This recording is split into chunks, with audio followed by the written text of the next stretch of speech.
Listen, Miss Betty, not that I ain't mighty glad to enjoy your company, but I still say that manhunting is no job for a lady. Oh, is that so? I always understood it was a lady's prerogative, and that she always gets her man. Yeah, but you're talking about another kind of hunting now. This manhunting business is not so easy. You talk like you know all about it. Well, no. I reckon I know mighty little about it, but I've been in parses in Texas, and it's a dangerous game. Too dangerous for lady folk.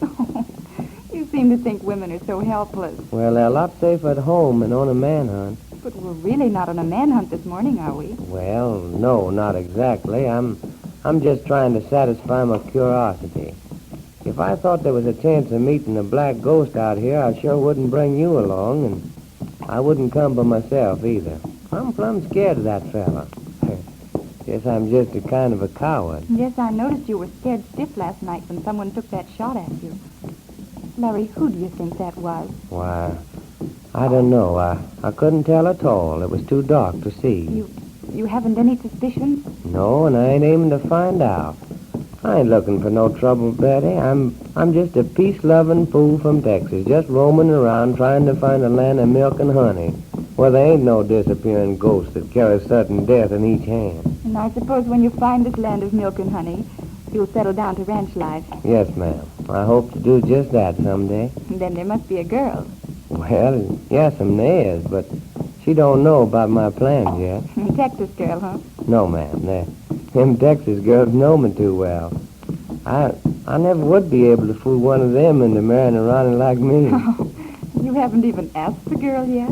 Well, you see, I haven't found the land of milk and honey yet, but it'll have to be in a good cow country. Then you're a cowboy by profession, huh? No, partly by circumstance and partly by having a natural talent for dodging work. Just what is the cowboy doing in this part of the country? Oh, just passing through. Just passing through, huh? And you just can't resist the beauties of our fair city. You'll have to tell it better than that, Larry. Won't you tell me why you're here? Why, I just told you that I was... I know you just told me a nice little fairy story. Don't you trust me? Why, yes, ma'am. Sure I do, but there ain't nothing to tell. Oh, look, it's getting daylight. Yes, ma'am, we better fog along. I want to get inside of Cassidy's Canyon before sunup if we can. Well, we're almost there. Of course, everything is in the shadows now, but there's Buzzard Butte just ahead, and the canyon starts almost in the center of the butte. Do you know anything about the history of the canyon, Miss Betty? I thought you were going to drop the nest. Oh, I did intend to, Betty, but... Gosh, Betty, that's the prettiest name I ever heard in all my life. Are you trying to flirt with me? Well, no, I just, I just happened to realize what a pretty name it was. It's sort of funny. I never thought about it before. Well, I'll tell you what I know about the canyon. I can't tell you how such a freak of nature was formed, but the fact remains that the Cassidy's Canyon is a box canyon. I've never been very far down the canyon, but Uncle Zack says that it ends in steep cliffs almost straight up. Mm-hmm, so it told me, but you don't know anything about a hidden mine in there, do you? A mine that was worked by Cassidy? Not a thing but hearsay. Really, I doubt if there ever was a mine in Cassidy's Canyon, because the miners all say there's no gold-bearing quartz around Buzzard Butte. That's what they said about El Dorado Pass, too, but gold is where you find it. That's what Dad says. By the way, how is your dad this morning? Well, his fever went off last night. I didn't see him this morning before I left, but I think he'll be all right. You know, Larry, I've been thinking about what you said last night. My dad has staked thousands of men, and he's helped 1,000 more with money. I never knew him to do an unkind thing. And it just isn't possible that he could be... The Black Ghost? Yes. Oh, how could he be? Well, you see, Betty, I don't know your dad as well as you do, and I've only just met him. But the facts are that on the night of the holdup, the Black Ghost was wounded in the left arm. And when we got back from the chase, your dad's horse had been rode. And he was a black horse, like the Black Ghost rides. And then we find that your dad has been wounded in the left arm. Of course, all that might not mean a thing. But just the same, you think he's guilty. Now, there's where you're wrong. I learned never to think anybody's guilty until you got the goods on him. I never believe any man is innocent till you find out for sure. In this game, you can't trust anybody. In this game? I thought you were just a cowboy. Well, I am, but while I'm here, I thought I'd lend Uncle Zach and the sheriff a hand. I wonder if I should question Dad. Don't you do it. No. Well, here we are at the entrance to the canyon. And it's broad daylight. Shall we ride in or leave the horses here? We can ride in a ways. I noticed a kind of a cave in there with a rock overhanging.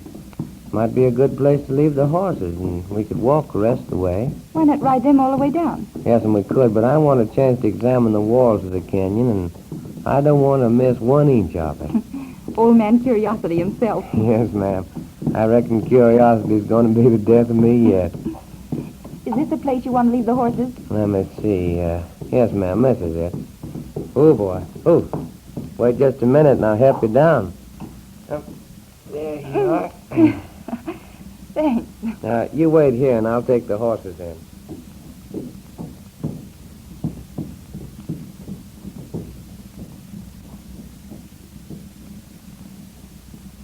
Now, I guess we can get started. And you better watch out how you step. This is the roughest ground I ever tried to walk over. Oh, I'm used to mountain trails. Maybe we better take this side until the sun gets up. It's lighter over here. All right. I think we better look for some sign of a break in the canyon walls. If there's a mine, it's bound to show up some way. I've seen caves hidden behind vines and moss. Yeah, so have I, but not in this rocky kind of country. There's no vines in here, and that ought to make it easier. Look there. There's a big crack running along the wall, you see? Mm-hmm. Just below that outcropping up there. And it comes all the way down to the floor of the canyon. That may be it. Let's take a look.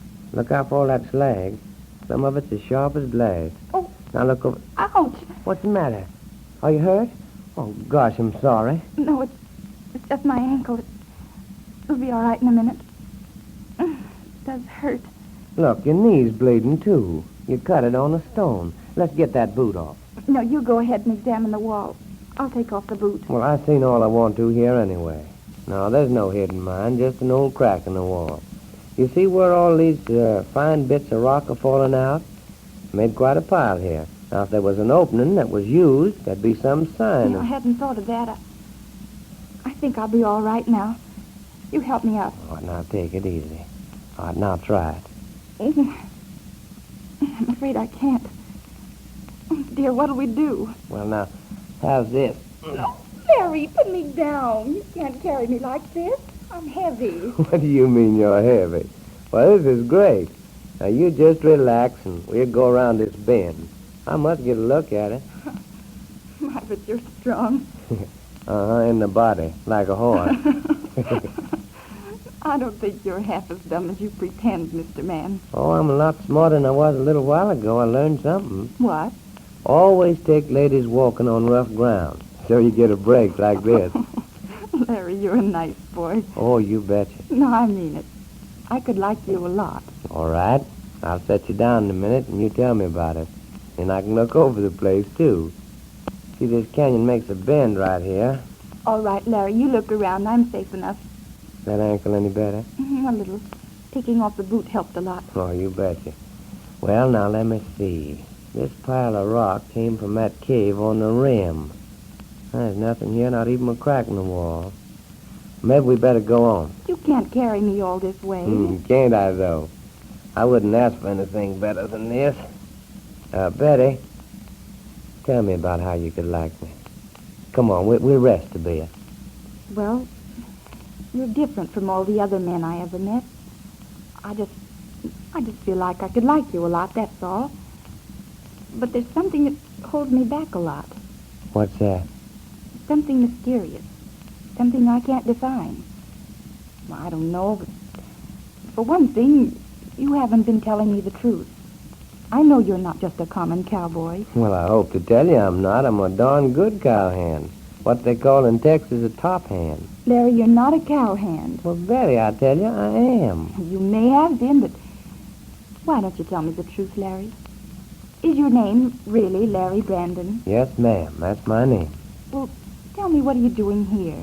I'm talking to the prettiest girl I ever seen, born none. Silly. Why can't you tell me the truth, Larry? Listen, Betty, you just got to trust me. I've told you all I can tell you. Then there'll be no more horseback riding. Oh, now listen, Betty, be reasonable. Why, you know you don't have to worry none about me. Why not? Didn't you just tell me yourself not to trust anybody? For all I know, you may be in league with the Black Ghost. Oh, you know better. Come on now, let's go. And I refuse to let you carry me another step. Well, supposing you walk then. But I can't. All right, come on, keep your arm around me. Now, I'm taking you back to the horses. I wish you'd tell me all about yourself, Larry. This Black Ghost has kept me so upset. He kills and robs. And disappears like magic. You know, Betty, that was a sight to see. I don't know how he done it yet, but we saw a puff of smoke, and then he disappeared in plain moonlight. I could hear his horse walking, and I couldn't see him. It's the weirdest thing I've ever heard of. It makes it impossible to catch him. Makes it hard, but not impossible. I ought to hear from my dad tomorrow. He's down in Waco, and if he sends me what I want, I believe I can catch the Black Ghost. And what is this mysterious thing? That'd be telling. Larry Brandon, you're absolutely horrid. Put me down this minute. Oh, gosh, Betty, you're sweet. Well, you're not. I don't have to be. Still think you could like me a lot? Oh, of course I could. Oh, Larry, What's the matter? What are you crying about? I'm not crying. Oh, here. Here, take the end of my scarf and wipe your eyes. Gee whiz, Betty. I can hardly keep from kissing you. I reckon I'm just a coward. Larry, when you tell me who you are, I'll come to you for that kiss. All right, Betty. I'll be claiming it someday. Here we are at the horses. I'll just take you right in the cave. Oh, boy. Oh. Whoa. Reckon you can fit your horse all right? Star just loves to carry double. Don't be ridiculous, Larry. Of course I can fit my horse. All right, come on. Up you go. There. Turn around here, Star. Turn around, boy. Oh, look out. Keep down. That was a bullet that hit right above us. All right. Lean over your saddle and ride. Ride!